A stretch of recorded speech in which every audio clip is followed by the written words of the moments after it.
Quite a few years ago, at a family gathering, my youngest nephew asked, "Who is your favourite character of all time in anything ever?" His mother, my sister, said, "Well, that's an impossible question. No one can pick just one favourite character in anything ever." And I said, without much hesitation, Frodo Baggins. And in the 8 years since, there hasn't been a single second in which I've amended that opinion. There are thousands of amazing characters out there, millions probably, hundreds of them can be found in Tolkien's own legendarium. But my favourite of all time is, quite confidently, Frodo Baggins. However, this was not always the case. When I was between 7 and 9 years old, Peter Jackson's The Lord of the Rings film trilogy was released, and those films went on to have a pretty big hold over my childhood. I liked them a lot. There were some scenes I would watch over and over again, although there were also a few that I would skip. Mostly scenes with Frodo, the protagonist. Years later, when I was a good bit older, I finally decided to read Tolkien's The Lord of the Rings, and to see if it might be anywhere near as good as Peter Jackson's films. Turns out, the books are so good, they sort of spoiled the films a bit. All of a sudden, I encountered Frodo. Like, actual Frodo. I developed a stronger connection to him than any fictional character I've ever come across before or since. I was moved to tears by his story. So why did I skip his scenes in the films? I'm curious to see how controversial my thoughts are going to be in this video. I don't know how many defenders Movie-Frodo has out there, but the point I want to make: Peter Jackson's protagonist is, in many ways, unrecognizable from Professor Tolkien's. Conscious decisions seem to have been made by the filmmakers to change Frodo Baggins in specific ways that fundamentally diminish his character. The purpose of this video is not to hate on the films, there's a lot more to them than what I'm going to talk about today. Instead, this is simply a passionate criticism of Movie-Frodo from a Frodo Baggins superfan. Peter Jackson's films do get a lot of things right, but in this video I want to make the case that their main character is, at least in a significant handful of scenes, handled poorly. This is my take on what exactly is wrong with Movie-Frodo.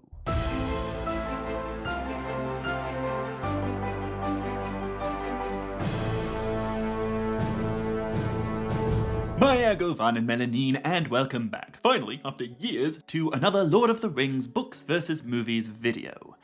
And the first thing to say, absolutely all of my criticism here, like 100%, is aimed at the writing and directing of this character. None of it is relevant to Elijah Wood, who I actually think did a very good job at playing Jackson's version of this character. My point has nothing to do with acting. What I'm arguing is, to my eyes, Peter Jackson's Frodo isn't just markedly different from Tolkien's, he's identifiably worse, in ways that he did not have to be. Actual Frodo, aka the Frodo of the books, is an active protagonist. His actions move the story forward.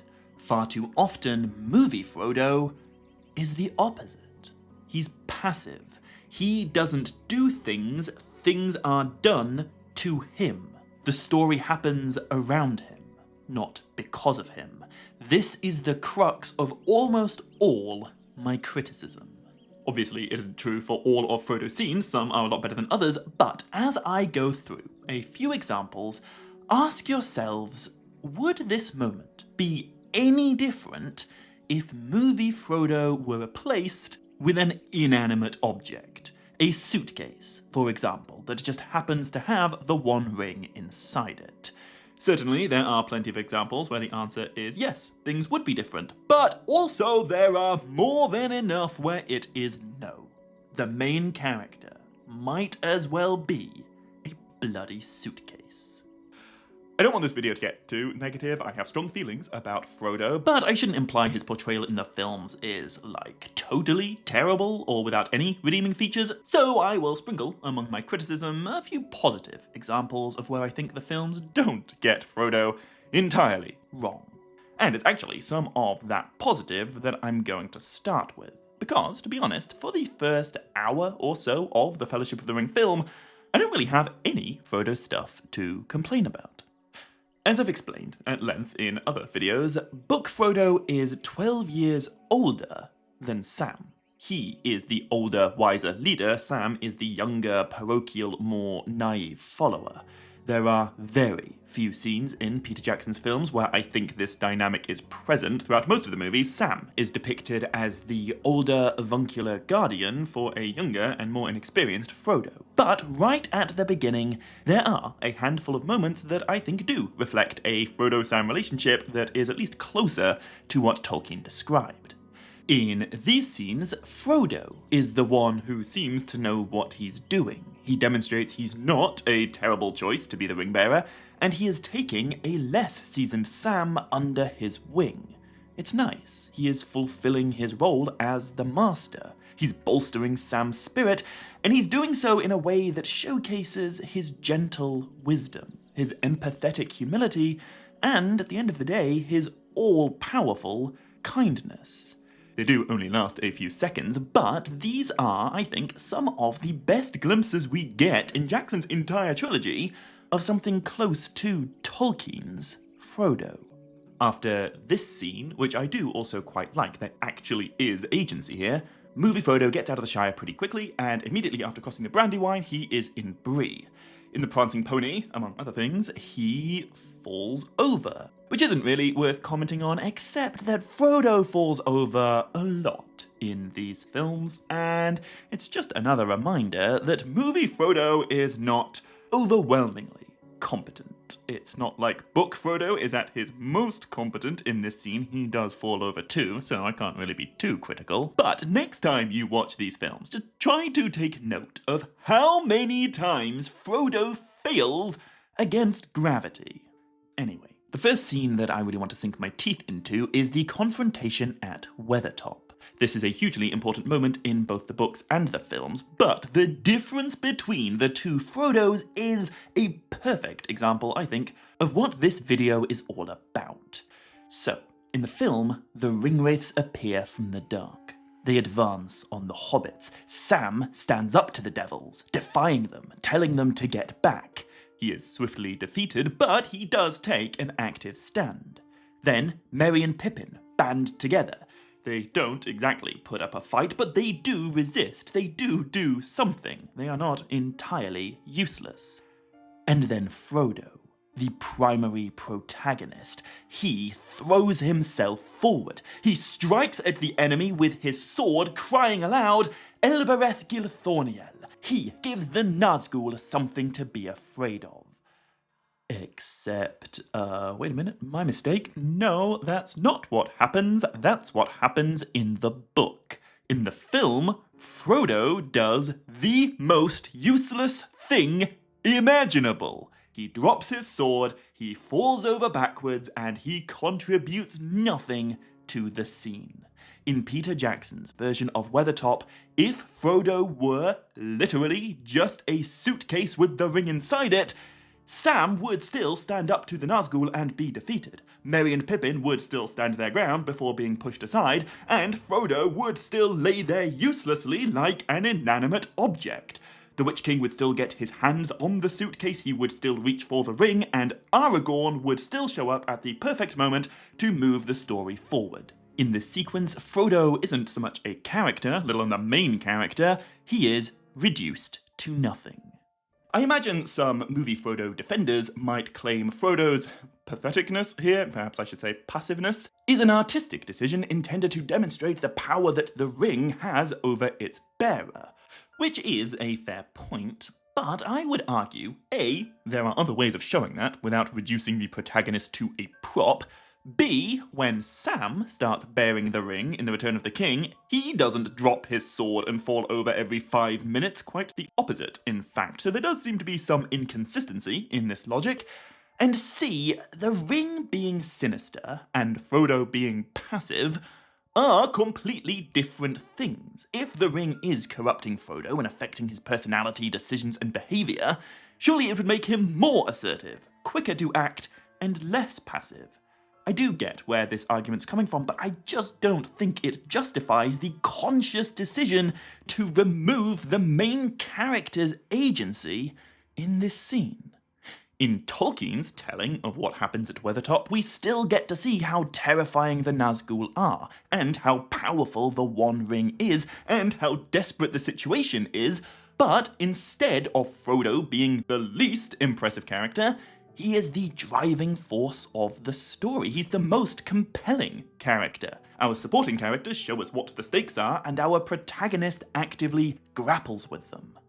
As the Nazgul approach the hobbits in the book, Tolkien wrote, "Terror overcame Pippin and Merry, and they threw themselves flat on the ground. Sam shrank to Frodo's side. Frodo was hardly less terrified than his companions, but his terror was swallowed up in a sudden temptation to put on the ring. Eventually, the desire becomes unbearable, and he slips it on. He sees the Nazgul for what they are in the unseen world. Their eyes pierce him. They rush towards him, so Frodo draws his own sword, his barrow blade. As the Witch King bears down and stabs him with the Morgul knife, Frodo throws himself forward and cries aloud, "O Elbereth Gilthorniel," as he strikes at the feet of his enemy. The end result of this scene is the same in both the book and the film. Frodo is stabbed and the Nazgul are repelled by Aragorn's burning brand. But in one of these versions, Frodo is a character we are on the edge of our seat reading about, and in the other he literally is interchangeable with an inanimate object. I hope it's clear, my criticism here isn't that the film is different from the book and therefore bad. My point is, the main character of the film is utterly useless. Tolkien's Frodo stands his ground when the rest of his friends fall. He draws his sword and he strikes at his enemy. Jackson's Frodo fails to stand his ground despite the rest of his friends succeeding. He drops his sword and then falls over uselessly. It's not just different, it's the perfect opposite. This isn't the point of the video, but in Tolkien's Unfinished Tales, we are actually told Frodo's heroism on Weathertop, his willingness to fight back against the Witch King, is why the Nazgul don't return the very next night.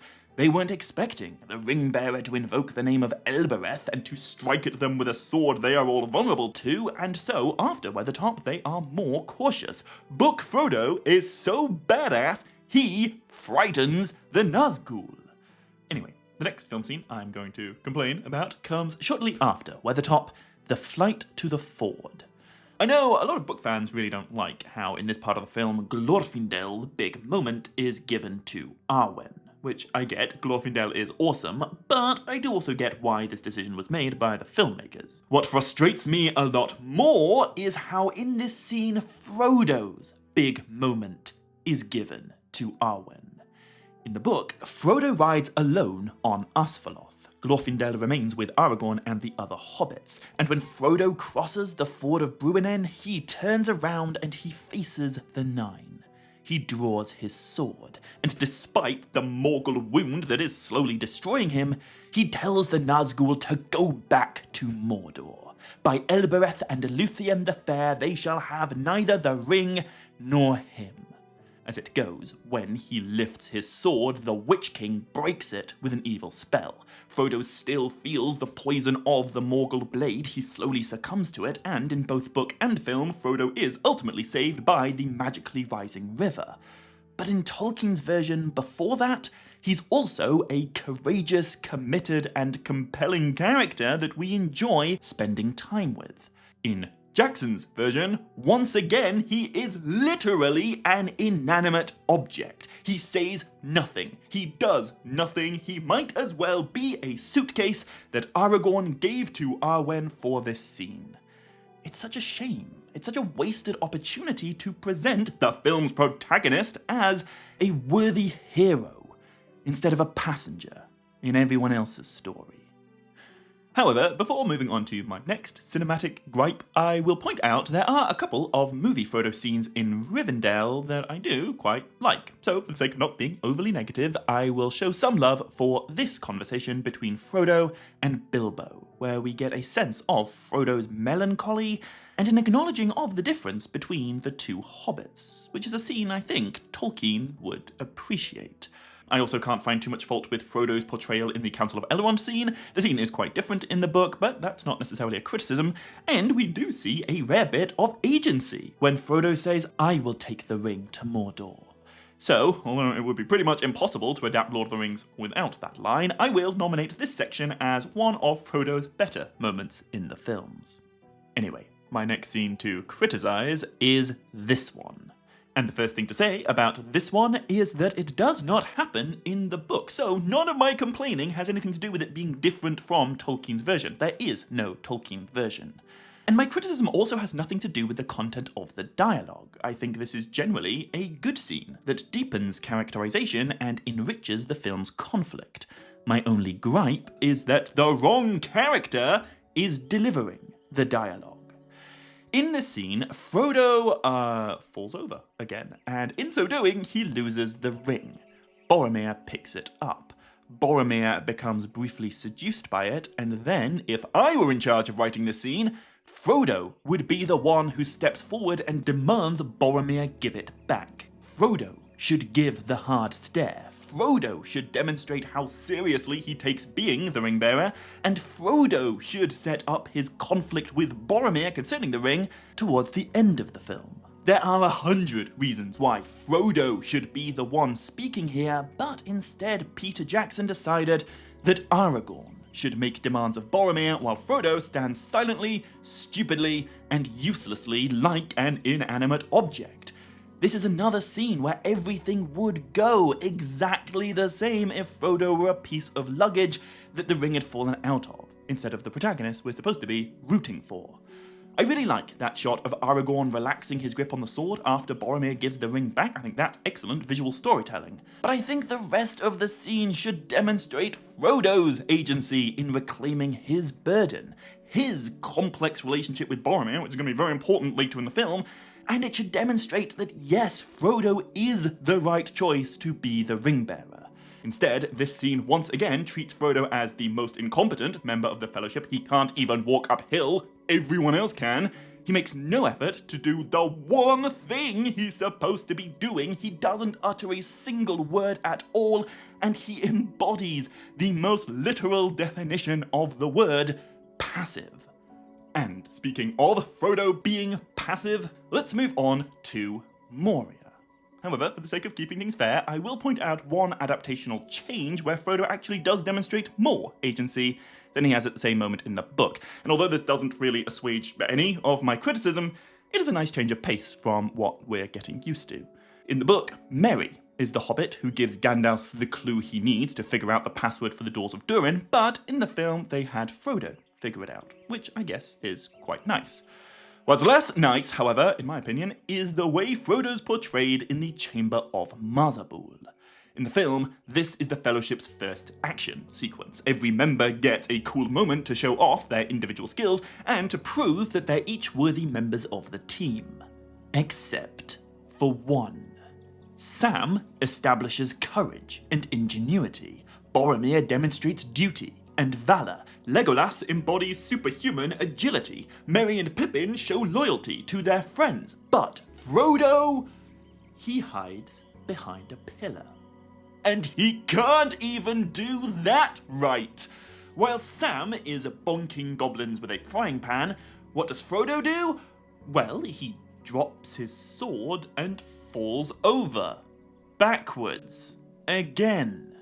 In the book version, the Chamber of Mazabul fight goes slightly differently, but it begins and ends in a similar way. First, Boromir bars the door with broken swords and splinters of wood. Then, a troll starts beating on the door from the other side. One of its huge arms breaks through the crack. Then it forces a great foot through. Boromir leaps forward and hews the troll's arm with all his might, but his sword glances off and is notched by the troll's stone-hard scales. Then, suddenly, and to his own surprise, Frodo felt a hot wrath blaze up in his heart. "The Shire!" he cried, and springing beside Boromir, he stooped and stabbed with sting at the hideous foot. The troll pulls back. Aragorn acknowledges how awesome Frodo just was, and then all three of them force the door shut together. Isn't that a, quite frankly, more cinematic thing to put into your movie than, "And then the main character hid behind a pillar, incompetently"? Obviously, I'm not suggesting any scene has to be adapted exactly like the book. Changes are sometimes necessary. But Frodo's contribution to this scene went from a bold moment of brave badassery in Tolkien's version to just inept hiding in Peter Jackson's. Again, I'm not complaining because the scene is different. I'm complaining because it's literally the opposite. And it's totally unnecessary, and it makes the main character worse. There is a moment in this movie scene where the troll threatens to stomp on Sam. They could have had Frodo save Sam by stabbing the troll's foot, like in the book, but they didn't. They had Aragorn save him. There's also a moment where Boromir is dazed and vulnerable, and Frodo could have leapt to his defense like in the book, but that doesn't happen either. Once again, Aragorn saves the day. Frodo contributes basically nothing. In both the book and the film, this scene ends with Frodo getting stabbed, so I'm certainly not saying he shouldn't have any vulnerability. Frodo is obviously supposed to get hurt, but there should be more to him than just being a constant liability. Anyway, I'm going to jump forward now towards the end of the Fellowship of the Ring film by discussing one of my favourite sequences in the book, the breaking of the Fellowship, where Frodo parts with his companions at Amon Hen. There's a lot I like about Amon Hen in the films, but once again decisions were made that specifically diminish Frodo's agency and make him a much weaker character than his book counterpart. In an older episode of this books versus movies series, I once said that I quite liked Frodo's little goodbyes to Aragorn and Merry and Pippin in the film, even though no such things exist in the book. But I think I've changed my mind on that since saying so. The point of the breaking of the Fellowship in Tolkien's story is all about Frodo. It's about his ultimate decision to protect his friends by forsaking them. He doesn't want to go to Mordor alone, but he knows he must. His departure carries real emotional weight because our protagonist uses his agency to change the trajectory of the story. Everything before it has been building to this. The Fellowship all have their thoughts and opinions on where they should go and how the Ring-Bearer should proceed, but in the end, Frodo is the one who makes the decision that moves the story. Which is part of why the next scene is even more poignant. He must go to Mordor alone, but Sam is going with him. I'll get to that in a couple of minutes. But before I do, let's compare what I just said there with how Frodo's departure is handled in the films. After his encounter with Boromir, which is very well done, I have no criticism of that, he goes up to the Seat of Sight, he has a spooky Sauron vision, which does also happen in the book, and then, instead of making a profoundly important decision that defines the rest of the story, Movie-Frodo, unbelievably, falls over. A second later, Aragorn finds him in the Frodo position, and the entire rest of the scene is about Aragorn. All the agency moves to him. To be fair, Frodo does ask a couple of questions, but I feel like Movie-Frodo approaches this invented conversation from the opposite direction to how book Frodo would. If I were writing this scene for the film, I would have Frodo say to Aragorn some paraphrasing of what he thinks to himself in the book. Something along the lines of, "The evil of the ring is at work in the company. I must leave before I do more harm. Strider, your heart yearns for Minas Tirith, and you will be needed there. I must go alone." To which Aragorn might reply, "I swore to protect you. You mustn't go alone, trust in your companions." But Frodo should insist, "No, the ring has taken Boromir. It will take you too. Only I can bear it. Stay with my friends and look after them, especially Sam."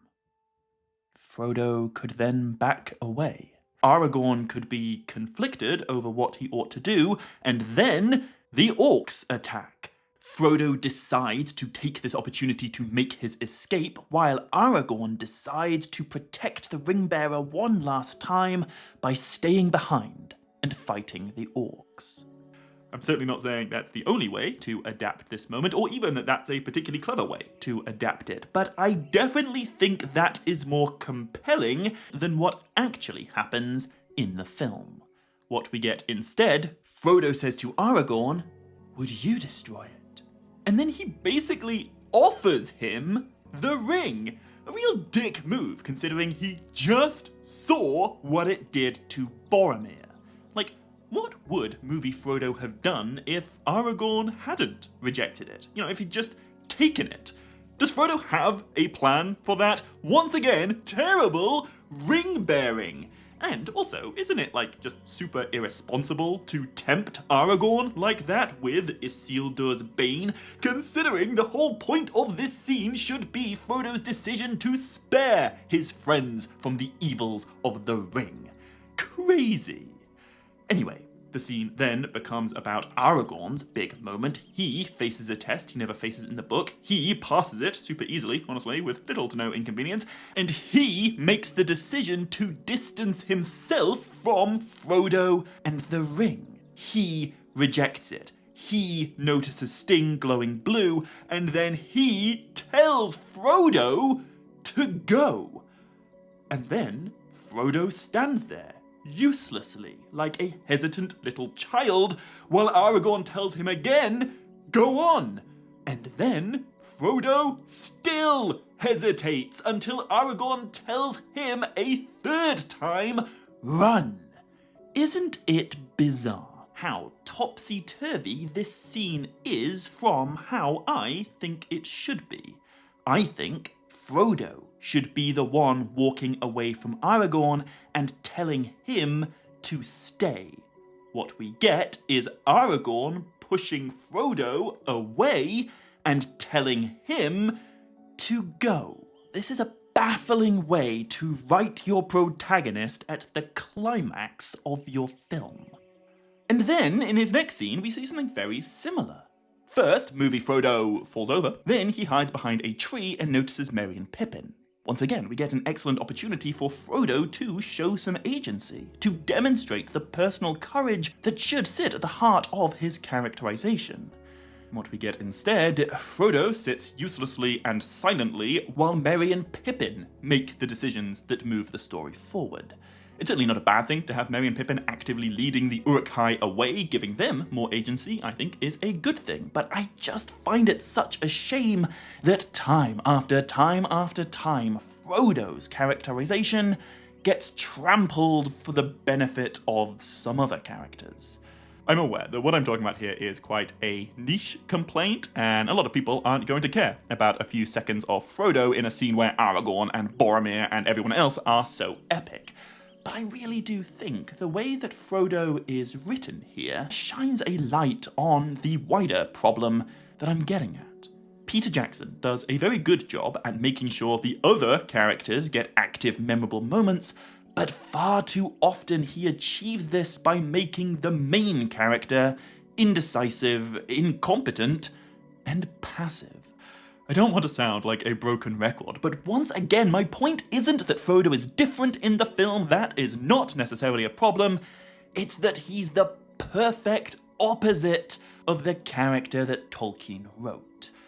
Anyway, a moment ago, I mentioned Frodo's final major scene in The Fellowship of the Ring, where Sam nearly drowns before Frodo rescues him and allows him to join the quest. In the film, this scene is very good. I don't bring it up to criticize it. I just want to point out another specific way in which it is quite different from the book, despite adapting the exact same moment and achieving all the same things for the plot. So, in the film, Frodo jumps into the boat and pushes off. A second later, Sam comes running after him and wades into the water. Frodo tells him to go back. He can't swim. Sam tries anyway, and Frodo yells, "Sam!" Then we get a long shot of Sam apparently drowning. Howard Shore's spectacular score plays in the background, which really is, in my opinion, the one truly flawless part of these films. And then, after a prolonged couple of seconds, Frodo reaches down and pulls Sam up. Sam climbs into the boat. Frodo doesn't say anything. Sam does all the talking, and when he's finished, Frodo throws his arms around him and says, "Oh, Sam." And that's it. Just like the Frodo-Aragorn interaction I was talking about a few minutes ago, even though Frodo is present in this scene, it really does seem to be about the other guy, Sam. And I love Sam. You're definitely not going to hear me criticizing Samwise Gamgee. He's like one of the most excellent characters written ever by anyone. But in Tolkien's story, he is only one half of literature's most wonderful duo. In the films, he is like 99% of what makes that duo wonderful. I have nothing against a shot of Sam struggling under the water and demonstrating he would rather drown than be left behind, but I do think the focus of this scene should be Frodo's decision.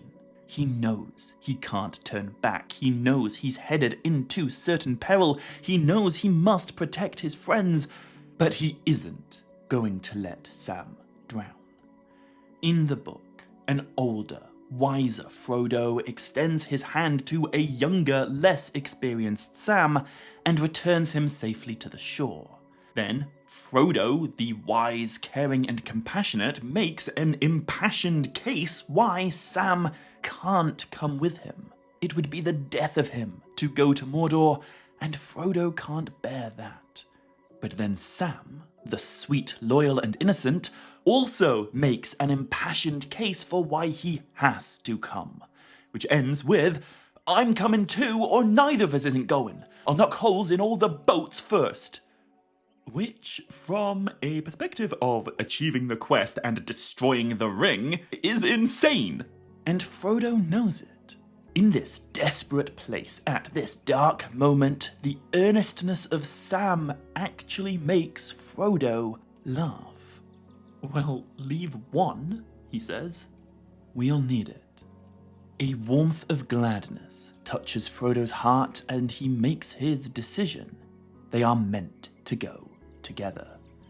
It's such a poignant ending for the book, and it leaves me feeling so much love for both of these characters. In the film, Sam does almost all of the talking. Anyway, I'm not going to go into as much detail on the next two films, partly because I intend to focus on those in future episodes, and also because Frodo's screen time is significantly diminished in later installments. He's on screen for approximately 62 minutes of the extended Fellowship of the Ring, that's 30% of the whole film, but in the next two movies he only has about 30 minutes each. He's in 13% of The Two Towers and only 11% of The Return of the King. More than half of his screen time has already passed by the end of the Fellowship, which, to be fair, is also kind of the case in the books. But I do have just a few more moments that I want to mention before finishing. I'll get through these quite quickly though, I feel like I've kind of made my point, but there are a couple more very specific examples that I think illustrate my broader argument. Firstly, in the Dead Marshes, Movie-Frodo briefly reaches perhaps peak uselessness, as he has his most spectacular falling over of the entire trilogy, arguably. After stumbling into the bog, Gollum tells Frodo and Sam, "Don't follow the lights." Sam then successfully doesn't follow the lights, while Frodo immediately does the most useless thing. He follows the lights and then faceplants into the spooky water. Then he does absolutely nothing. He becomes an entirely inanimate object, and the only reason the story doesn't end here in a way that is quite frankly embarrassing is because another character pulls the suitcase out of the water. Frodo doesn't have a single second of agency in this sequence. In the book, the hobbit who stumbles and falls into the marsh is Sam. It doesn't happen like in the film, but he does trip into the mud and he does come face to face with the scary dead things in it. In the film, they took a moment that might have presented Sam in a slightly less than perfect light, they transplanted it over to Frodo, and then they removed all the agency. You know, in the book, yes, Sam falls into the water, but he also gets himself out of that situation. But in the film, Frodo might as well be a dead body himself. And I want to compare this moment to another moment from the Return of the King film, but from the Two Towers book. Again, this is a very minor change in the grand scheme of things. I'm not saying the films are bad because of this. It's just it's a micro example of the bigger picture problem. In the Return of the King film, Frodo and Sam journey to the crossroads, and there they encounter the statue of the fallen king. They see that it's been defiled by orcs, its head's been broken off, and in its place is set a mockery. They walk past, but then, suddenly, the sun comes out. Sam looks at the king's head, he sees the crown of flowers, and he says, "Mr. Frodo, look, the king has got a crown again." Howard Shore's music swells, Frodo says it does nothing, obviously, and then the sun goes away again. The music changes, and the scene transitions into something, literally and figuratively, darker. That is almost exactly how it goes in the book, except in the book, it's the other way around. In the book, when the sun comes out, Frodo says to Sam, "Look, Sam, look. The king has got a crown again. They cannot conquer forever." In Tolkien's version, Frodo has a positive moment that reminds us all why he's such a great character. In the film, he says nothing. He does nothing while Sam gets the positive moment instead. And I have nothing against giving Sam positive moments, obviously, but if we compare this to the Dead Marshes example, we'll start to see an interesting trend. In the Dead Marshes, the brief but iconic moment is changed so that instead of Sam falling over and being a liability before rescuing himself, Frodo falls over in an even more dramatic way and then waits passively to be rescued. At the crossroads, the brief but iconic moment is also changed, but instead of Sam's awkward moment being given to Frodo, Frodo's inspiring moment is given to Sam. It's almost the opposite situation, but in both cases one small detail is changed between book and film to make Sam entirely flawless and Frodo entirely inanimate. People love Sam Gamgee in the movies, and for the most part I think that is totally deserved. He is, for the most part, I think, very well adapted. But far too often, Peter Jackson pays for Sam's likability by mortgaging Frodo's. And I don't think there is any scene that demonstrates this more egregiously than the climax of Frodo and Sam's story in the Two Towers film. As I'm sure you know, this does not happen in the books, and so, once again, my criticism of the scene in Osgiliath has nothing to do with it being different from Tolkien's version. My criticism is the writers could have done anything with Frodo and Sam at the end of their second film. They were writing an entirely new version of this part of the story. What they came up with was Sam gives a big, inspiring speech, which, to be fair, I do think is really lovely and is born out of things Tolkien wrote, and it plays over all the different action climaxes of the film. Effectively, Sam ties the whole thing together with his thoughts and his perspective and his positive characterization, which I do think is really lovely. Movie-Faramir, who gets a lot of hate from book fans for reasons that honestly I think are totally valid, but at least in this scene he does shoot the Nazgul's steed, he rescues the ring-bearer, and he realizes the error of his ways. He undergoes some kind of character growth. Movie-Frodo, well, Frodo does the most useless thing imaginable. He's actually worse than an inanimate object here. He goes to the Nazgul and tries to hand over the ring. He then passively waits for other characters to make the story happen around him. He attempts some very un-Frodo-ish violence upon Sam, before, luckily, I guess, resorting to his signature move of falling over backwards and dropping his sword. They could have written anything. I anticipate quite a few people maybe defending this scene and rebuffing a lot of the Movie-Frodo criticism that I put forward by pointing out the reason why the writers wrote him this way is to demonstrate the evil and corrupting nature of the ring. It's not that Movie-Frodo's a useless, whiny nothing of a character. It's that the ring is all-consumingly evil, and so Frodo's presentation is supposed to be a reflection of that. And as I've said, I totally do get this point. You know, certainly a lot of the film's choices were made with that in mind, but I just don't think that's a good enough reason to justify the gulf between Tolkien's Frodo and Jackson's. There are plenty of moments in the films where we get to see Frodo under the ring's influence and we get a taste of just how sinister it is, and those moments work fine. But when we get scenes like this one, my takeaway isn't, oh wow, look how powerful the ring is, it's, oh wow, Frodo really is just the most useless character in this story.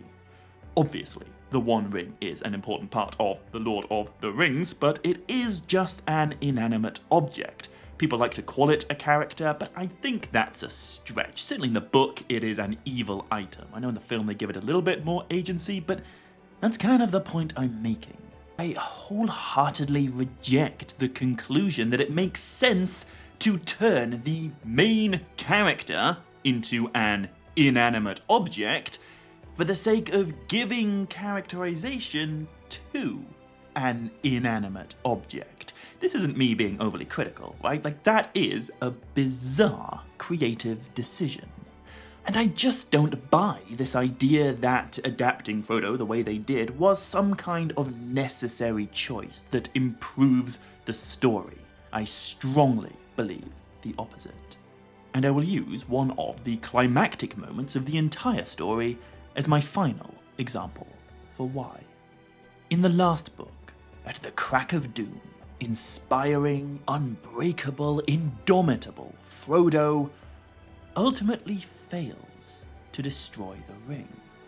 He puts it on and claims mastery over it. It's one of the most powerful gut punches in all of fiction. How could our Frodo have been twisted into this? Movie-Frodo, though? I mean, of course he fails. Is there anyone here who expected he wouldn't? He fails at walking uphill. He fails at hiding behind pillars. His favorite move during a fight is to drop his sword and fall over. Honestly, it would be out of character if Movie-Frodo didn't fail to destroy the ring. He's been the most incompetent character since Weathertop. For all the reasons I have now spent quite some time complaining about, this moment just doesn't hit with the same gravity in the film as it does in the book, because the ring hasn't corrupted the same character. Movie-Frodo just doesn't fall anywhere near as far as Tolkien's Frodo. They are different people. Anyway. This video has gone on a little bit longer than I anticipated. I do have other things to say, but I think my fundamental point has been made. Whether you like Movie-Frodo or not is entirely your prerogative. I am not trying to ruin him for anyone or to change anyone's mind or anything. I just want to put forward the argument that more so than any other main character in the Lord of the Rings films, Movie-Frodo is pretty much unrecognizable from his book counterpart. Specific choices were made by the filmmakers to remove his agency, to diminish his potency, to dilute his personality, and thereby weaken his character. I am certainly not saying they are bad films, but their portrayal of Frodo is, I think, quite irrefutably worse than it should have been. Even if you love Movie-Frodo, surely we can agree there is some room for improvement. Without extending the runtime or even adding in any new scenes, Frodo could have been written as an active protagonist, but the filmmakers went out of their way to make him the opposite. This is, in my opinion, the worst change made for the movies. And I am aware there are other characters that I think the movies get more wrong than Frodo. Looking at you, Denethor, and also Faramir. But neither of them are the main character. Frodo is. The way he is adapted is, I think, the single greatest flaw in Peter Jackson's films. Anyway, if you strongly disagree, let me know, and if you agree, let me know. But for now, that is the end of this video. I hope you enjoyed it. If you did, be sure to hit like and leave a comment and click subscribe to make sure you don't miss any future videos coming soon. You can also now support the channel on Patreon or on Ko-fi if you'd like to, so follow the links in the description to those pages if you are at all interested. However, until next time, as always, my dear friends, much love, stay groovy, and Navair Melanin.